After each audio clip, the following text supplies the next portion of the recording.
शोएब अख्तर को। और बिल्कुल ठीक कह रहे हैं शोएब, बिल्कुल ठीक कह रहे हैं कि जो रवैया न्यूजीलैंड की क्रिकेट टीम ने अपनाया है उसे क्रिकेट अब कभी खेलनी ही नहीं चाहिए। और शोएब अख्तर साहब के ख्याल में ये सारी कार्रवाई इंग्लैंड ने डाली है, जो सिक्योरिटी को जवाब बनाकर खुद भी पाकिस्तान नहीं आएगी। अब शोएब अख्तर की इस बात में कितनी सच्चाई है इसका अंदाज़ा मेरे ख्याल से बहुत जल्द हो जाएगा। लेकिन सबसे ज़्यादा दुख वाली बात वो ये कि इस मामले को लेकर हमारे जो कौमी रहनुमा हैं उनका रवैया देखा आपने नाजरीन, बिल्कुल वही जैसा कि मैं बड़े अफसोस से कह रही हूँ, जैसा कि उम्मीद थी। क्योंकि हर जगह पर जो सियासी पॉइंट स्कोरिंग है वो करना ये नहीं भूलते हैं, यानी हर जगह पर अपना फ़ायदा देखते हैं, अपना मुफाद देखते हैं कि यहाँ पर अगर हमारे मुखालिफिन की टांग खींचने का मौका मिल रहा है तो वो हाथ से जाने नहीं देना। हालांकि भाई सवाल पाकिस्तान की इज्जत पर उठ रहे हैं, इन लोगों को ये चीज़ समझ नहीं आती, इतना मनफी रवैया इनका। ऑपोजिशन ने इस सिचुएशन पर क्या किया है, मतलब हुकूमत पर तनकीद का सुनहरी मौका हाथ से जाने नहीं दिया। अल्लाह के बंदों, ये इमरान खान का मामला नहीं है, ये पीटीआई का मामला नहीं है, ये मौजूदा सिटिंग गवर्नमेंट का मामला नहीं है, ये पाकिस्तान का मामला है, ये हम सब की इज्जत का मामला है, हम सब के वकार का मामला है, पूरे पाकिस्तानियों की इज्जत का मामला है।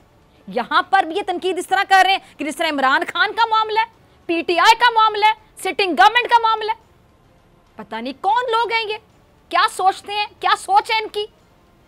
दुश्मन हमारे खिलाफ बड़ी बड़ी साजिशें कर रहा है, ये साजिश ही है ना। 2009 में जो हुआ था श्रीलंकन क्रिकेट टीम पे जब हमला हुआ था 2009 में, उसके बाद जिस तरह पाकिस्तान ने अपना इमेज, अपने वकार में इजाफा किया, अपने इमेज को बेहतर बनाने के लिए दोबारा जो क्रिकेट के वीरान ये जो हमारे ग्राउंड्स थे उनको दोबारा आबाद किया, मैदानों को। कितनी मेहनत की पाकिस्तान ने, पीएसएल की जो कामयाबियां हमने समेटी, कितनी मेहनत है उसके पीछे, अगर देखा जाए कितनी मेहनत है, कितना वक्त लगा। और उसके बाद अब दोबारा जब ये किया गया है, यकीनी तौर पे हमारे खिलाफ बहुत बड़ी साजिश है, हमारे इमेज को खराब करने के लिए, पाकिस्तान का इमेज खराब करने के लिए। इस टाइम पे तो हम सबको एक होना चाहिए था, हमें सिर्फ पाकिस्तानी बन के एक पैगाम देना चाहिए था, बड़े धड़ल्ले से पैगाम देना चाहिए था। लेकिन हमारे जो सो कॉल्ड रहबर हैं उन्हें तो सिर्फ अपनी अपनी कुर्सी प्यारी है, अपनी अपनी ज़ात प्यारी है, अपनी अपनी सियासत चमकानी है। अब मरियम नवाज साहिबा का ट्वीट देख लें, आज मेरा यकीन जाने ये ट्वीट देखने के बाद ना साहिबा कहने को दिल नहीं चाह रहा।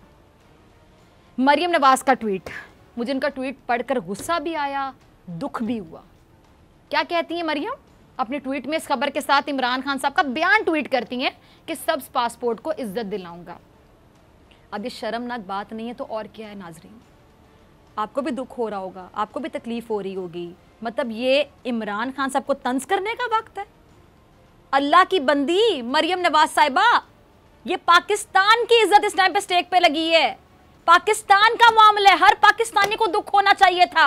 आप इस टाइम पे इमरान खान साहब को तंज कर रही हैं। हमारे रहनुमाओं को अंदाजा ही नहीं है कि ये इमरान खान का जाती मामला नहीं है, ये पाकिस्तान के प्राइम मिनिस्टर का जाती मामला नहीं है, वजीर आज़म का नुकसान नहीं है, पाकिस्तान की क्रिकेट की तबाही है। ये पाकिस्तान की इज्जत स्टेक पे लगाई गई है, पाकिस्तान के खिलाफ साजिश की गई है। काश इन लोगों को इतनी समझ होती या इन लोगों को इतना एहसास होता। सब्सक्राइब करें और बेल दबाएं ताकि कोई खबर रह न जाए।